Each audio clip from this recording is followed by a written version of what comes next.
आज हम लोग बर्नौलीज थ्योरम को कैसे अप्लाई करना है सीखेंगे और हमारा सबसे पहला एप्लीकेशन होगा एक बहुत इंटरेस्टिंग डिवाइस वेंचुरीमीटर। तो पहले बर्नौलीज थ्योरम को एक बार रिकॉल कर ले।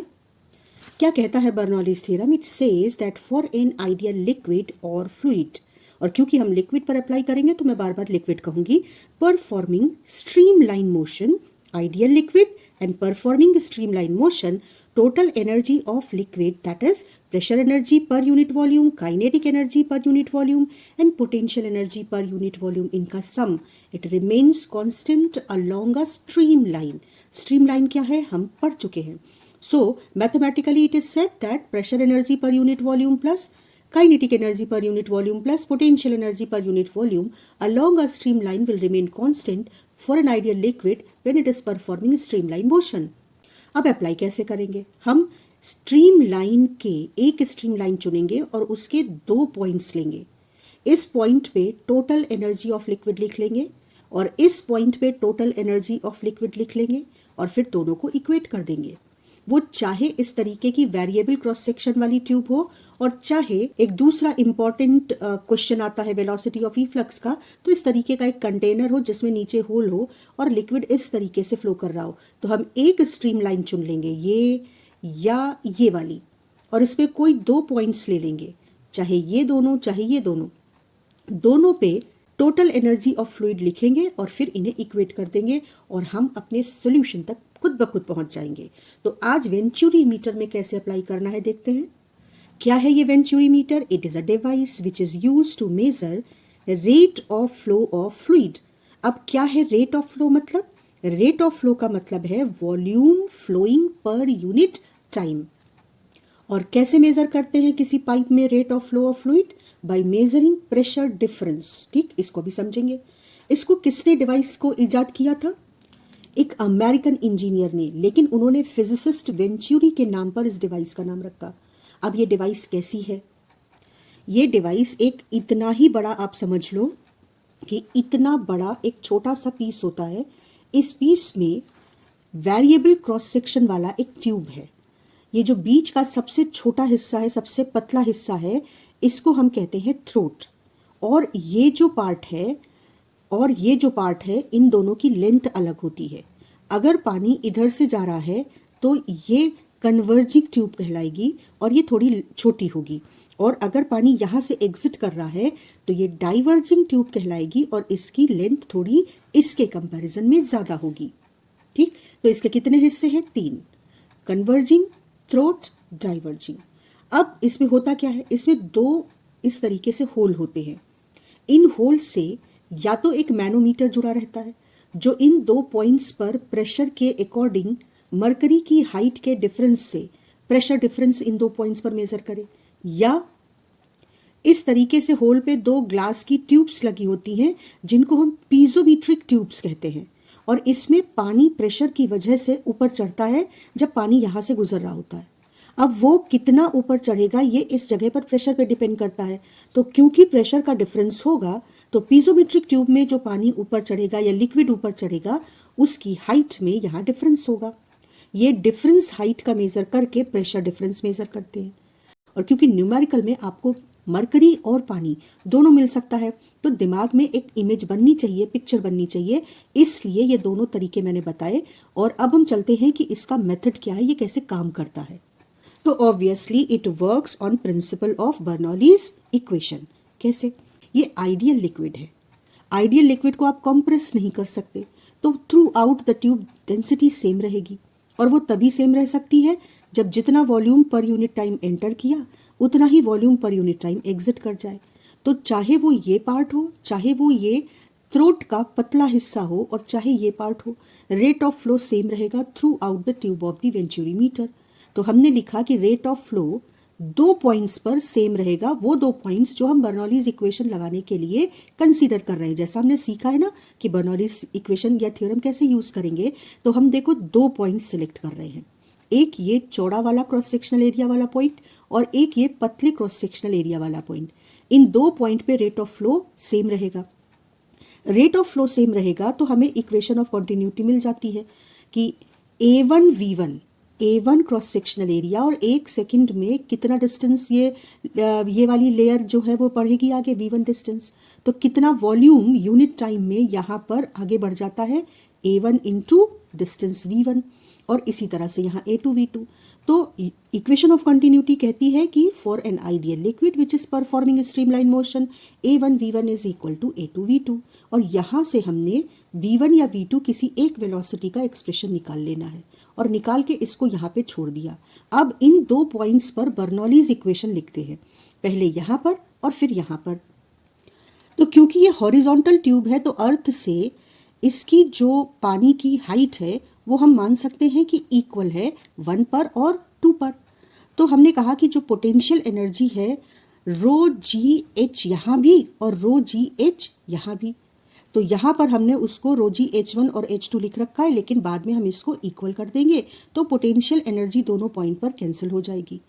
इस जगह पर प्रेशर ज़्यादा होना चाहिए और यहाँ पर प्रेशर कम होना चाहिए, इसलिए भी कि ये प्रेशर हाई प्रेशर से लिक्विड लो प्रेशर की ओर बहता है, और जो पानी है या लिक्विड है वो यहाँ से एंटर कर रहा है और यहाँ से एग्जिट कर रहा है।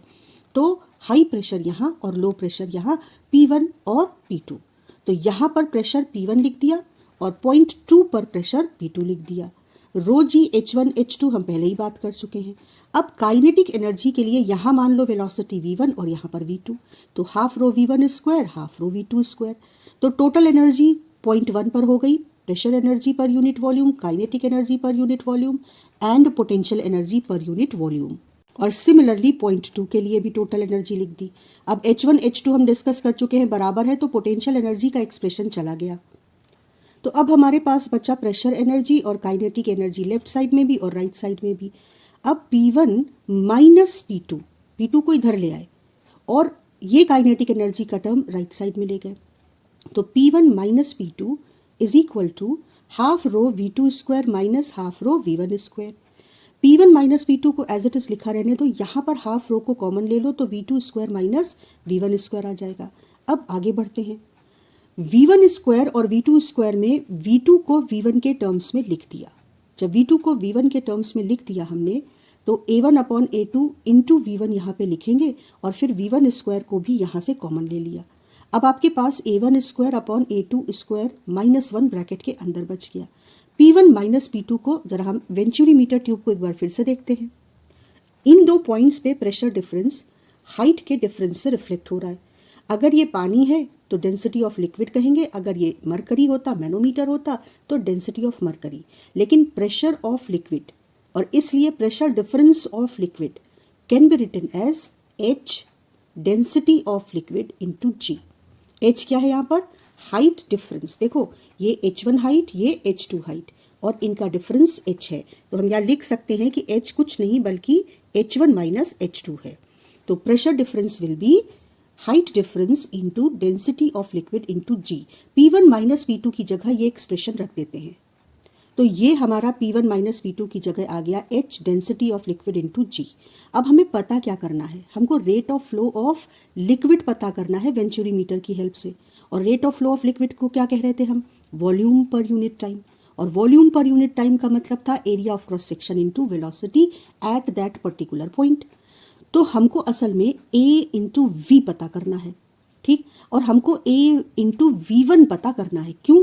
क्योंकि पाइप का जो क्रॉस सेक्शनल एरिया है वो A1 है, थ्रोट तो पतला क्रॉस सेक्शनल एरिया A2 है, तो A1 V1 पता करना है। तो हमने कहा कि यहाँ से हम V1 निकाल लें और फिर A1 से मल्टीप्लाई कर दें तो rate of flow of liquid यानी A1 V1 मिल जाएगा। तो यहाँ से V1 निकालने के लिए हमने V1 स्क्वायर को छोड़ा और बाकी सब दूसरी तरफ ले गए, तो हमें ये एक्सप्रेशन मिल गया। अब V1 स्क्वायर से V1 निकाल लिया हमने, V1 under root of this whole expression हो जाएगा, और उसके बाद rate of flow of liquid is A1 into V1। तो A1 और ये जो A2 यहाँ पर आया था इसको बाहर किया तो अंडर रूट में ये पूरा एक्सप्रेशन हमारा आ गया rate of flow of liquid in a pipe. अब वेंचुरी मीटर कोई थ्योरेटिकल चीज़ नहीं है, इंडस्ट्री में बहुत काम की चीज़ है, क्योंकि जब हम किसी चीज़ की इंपॉर्टेंस को जानते हैं तो उसे पढ़ने समझने का मन करता है। तो कहाँ यूज़ होता है venturi meter? It is used in crude oil pipelines, है ना। प्रेशर के डिफरेंस से रेट ऑफ फ्लो जानने से हमको किसी भी एक्सीडेंट और नुकसान से बचने में मदद मिलती है। तो पाइप में जो गैस है वो कितनी रफ्तार से बह रही है, ये वेंचुरी मीटर को पाइप के बीच में लगा देते हैं। पाइप को 2 हिस्सों में कट किया, बीच में ये वेंचुरी मीटर लगा दिया, पाइप का एक इनलेट इधर और पाइप का आउटलेट इधर। और अब ये वेंचुरी मीटर हमको पढ़ के बताने लगता है कि इस पाइप से किस रफ्तार से गैस या क्रूड ऑयल फ्लो हो रहा है, किसी केमिकल इंडस्ट्री में केमिकल किस रफ्तार से फ्लो हो रहा है।